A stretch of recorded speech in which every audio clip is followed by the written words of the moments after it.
Welcome, everyone, to our overview on the legal definitions of agriculture in the United Kingdom. We're about to dive into how the idea of agriculture isn't as fixed as you might think. Instead, it's really changed shape over time, depending on how the law sees it.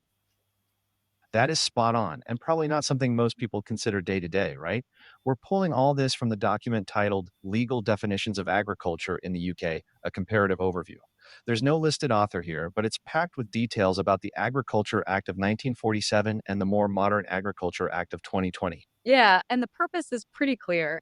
It's not just about what's grown on a field or what creatures are being raised. It's about how the law frames, supports, and sometimes restricts what can actually call itself agriculture. The scope stretches from old school farming and land use to newer understandings built around food, drink, and even fungi production. The central argument that the UK's legal definition of agriculture has moved from a traditional land based idea, picture cows in the meadow, to this much broader production centered vision.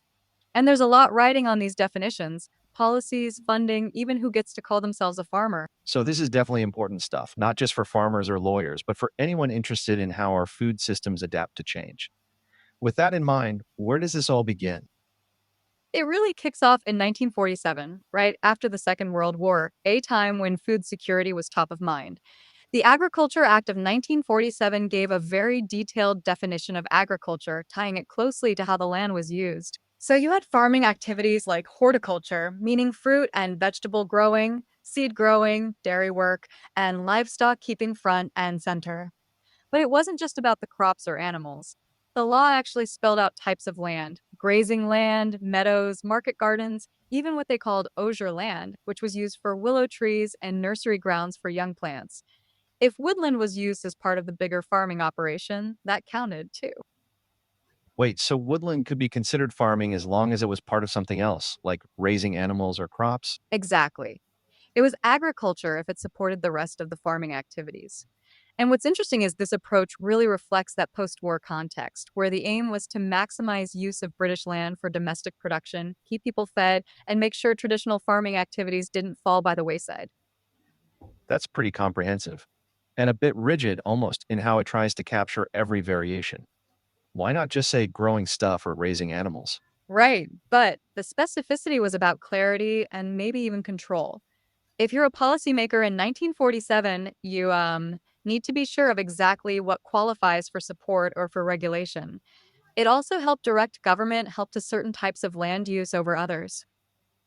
Oh, and here's a rhetorical question for listeners. How many of you have ever thought about market gardens and osier land being included in the same category as dairy farms under the law? Not many, probably. Definitely not me. So, fast forward, how does the new act, the one from 2020, shake things up? The Agriculture Act 2020 takes a step away from spelling out every land type. Instead, it goes broad. Any growing of plants counts.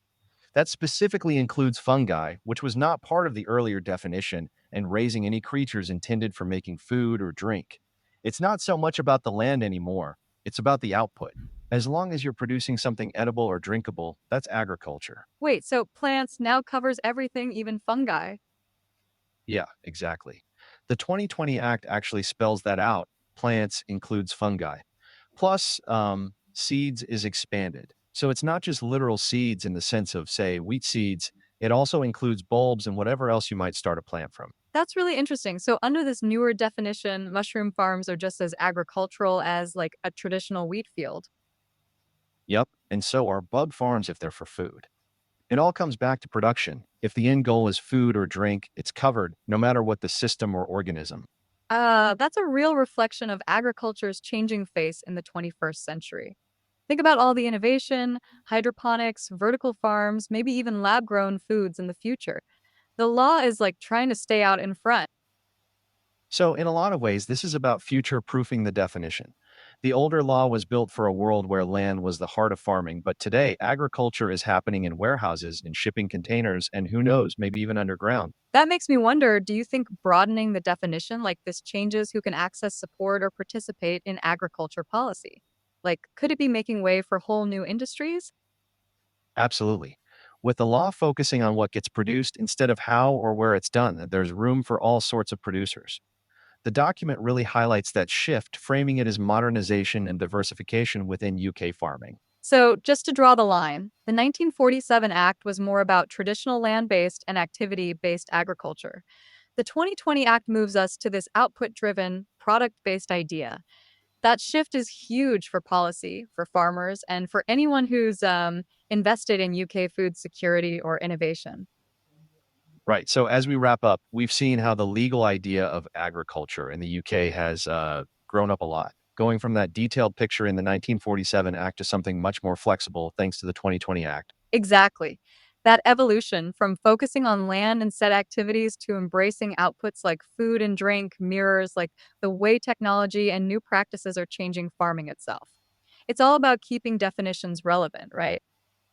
Yeah, and I think it's especially important that the law keeps pace with innovation. So the agriculture of tomorrow doesn't get left out in the legal cold.